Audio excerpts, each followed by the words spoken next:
हर हर महादेव।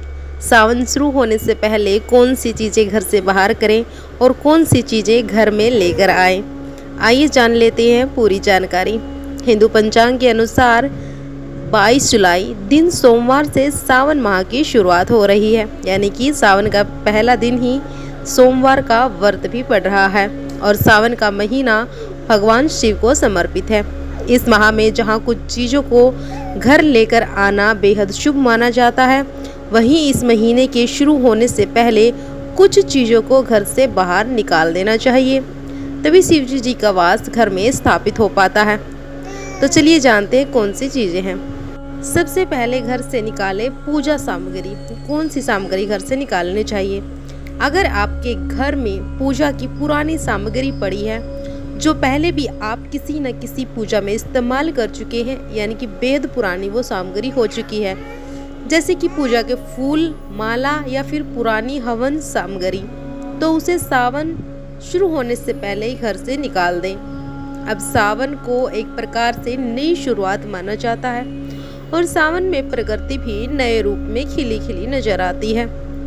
ऐसे में सावन शुरू होने से पहले उन कपड़ों को घर से फेंक देना चाहिए जो पुराने हो गए हैं, यानी कि जिन्हें आप पहनते नहीं हैं, जिनका इस्तेमाल आप नहीं करते हैं, उन्हें आप घर से बाहर कर दें। घर में अगर आपके कूड़ा कचरा बहुत है या कूड़ेदान बहुत भरा रहता है, तो कोशिश करें कि सावन से पहले उस कूड़े या कचरे को साफ कर लें और गंगा जल से घर की शुद्धि कर लें और सावन के दौरान कूड़ेदान को घर से बाहर ही रखें।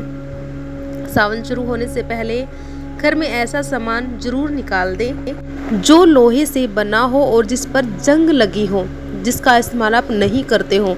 लोहे की खराब वस्तुएं घर में ज़्यादा दिन यूं ही रखने से शनि की स्थिति आपकी कुंडली में खराब होती है, तो लोहे की चीज़ें हमें घर से बाहर निकाल देनी है। अब सावन माह में घर में कौन सी चीज़ें लाएं, आइए जान लेते हैं। शिवलिंग। धार्मिक मान्यता के अनुसार शिवलिंग को भगवान शिव का प्रतीक माना गया है। ऐसे में सावन में घर के मंदिर के लिए छोटा सा शिवलिंग खरीद सकते हैं।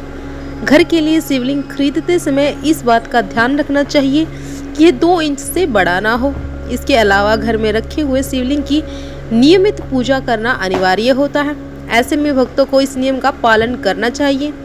ऐसा करने से आपके घर परिवार के लोग उन्नति करते हैं और हर कोई अपने क्षेत्र में सफल होता है।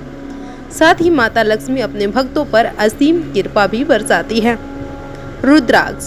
पौराणिक मान्यता के अनुसार रुद्राक्ष का जन्म भगवान शिव के आंसुओं से हुआ है और सावन के दौरान शुभ मुहूर्त में रुद्राक्ष खरीदकर घर लाने से जीवन में तरक्की होती है और पैसों की किल्लत भी खत्म होती है।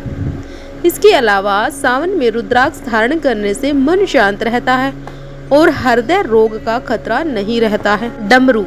सावन में भगवान शिव की स्तुति करना बेहद शुभ माना गया है। शिवजी जी की पूजा में डमरू बजाने से भोलेनाथ प्रसन्न होते हैं और भक्तों की हर इच्छा पूरी करते हैं। साथ ही भगवान शिव के साथ माँ लक्ष्मी की कृपा भी आप पर बरसती है और आपके सिर से सब कर्जा खत्म हो जाता है। चांदी का कड़ा। सावन में चांदी का कड़ा खरीदना बेहद शुभ होता है और धार्मिक मान्यता है कि सावन मास में चांदी का कड़ा खरीदने से आर्थिक स्थिति सुदृढ़ होती है और साथ ही शिवजी जी की विशेष कृपा भी प्राप्त होती है। अगर आप गले में रुद्राक्ष की माला धारण करते हैं, तो आपको तुलसी की माला धारण नहीं करनी चाहिए, क्योंकि भगवान शिव पर तुलसी चढ़ाना मना है।